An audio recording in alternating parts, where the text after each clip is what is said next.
one handle, Steve. Right, Ashraf Laidi is Chief Global Strategist at City Index and joins us now. Ashraf, is that right, you're in Singapore? Let me look left, let me look to the right.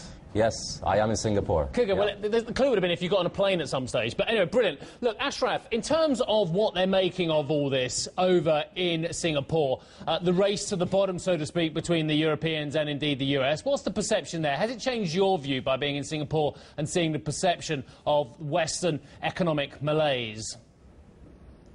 Oh, come on, Steve, don't put these headlines to it. I think regardless of whether I woke up in Singapore or in Africa or in Australia, the race to the bottom, it may make some nice news, you know, which is going to get to the bottom first, Europe or the US. I think probably if you're going to take into consideration the value of the currencies, I would say the euro has probably reached the bottom first. Let's take a look at a chart for the euro and get straight to the point.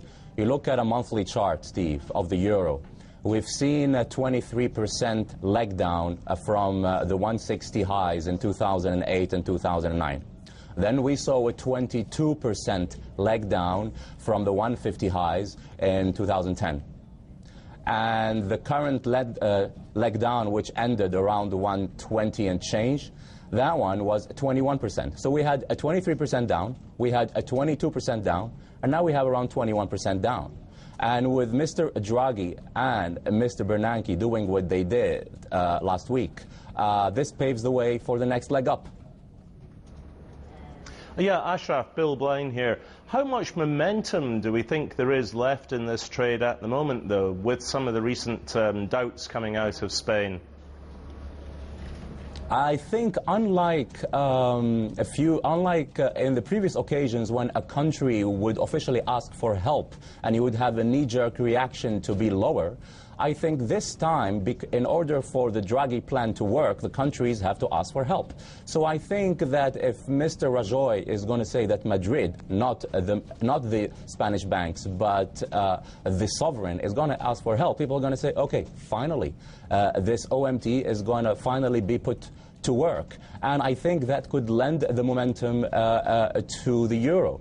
And, you know, if people are going to say, where's your stop, or where do you think it could go back down to before it could push back up, I think we could go back down towards 126. But what's very, very important is that the Draghi plan, unlike the previous bond purchases in 2010 and 2011, it actually said it's unlimited, it's going to continue to be sterilized, and most of all, it is going to happen with having the countries to ask for help and to respect the austerity policies within the Troika, unlike the other plans, not just buying bonds whenever the ECB feels like buying this bond or that bond. Ashraf, overnight, the Aussie and the Japanese yen clearly under some pressure here. We've got a BOJ meeting with anticipation of some form of further QE from the BOJ.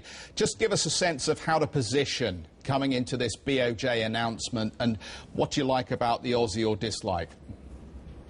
Yeah, the Aussie, I think, well, if we are excited about the risk play and the commodity currencies, I actually still like the Canadian opposed to the Australian dollar.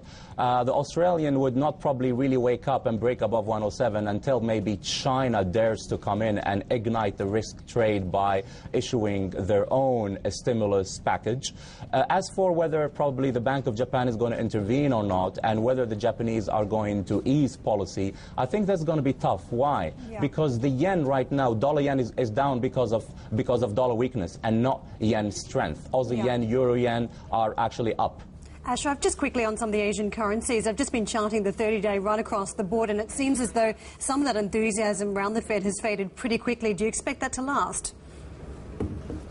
Yes, yes, we do. And I'm surprised that we haven't heard the term the currency war from the Latins and from the Southeast Asians after the Bernanke idea here. But I still prefer the Malaysian ringgit over the Singapore dollar.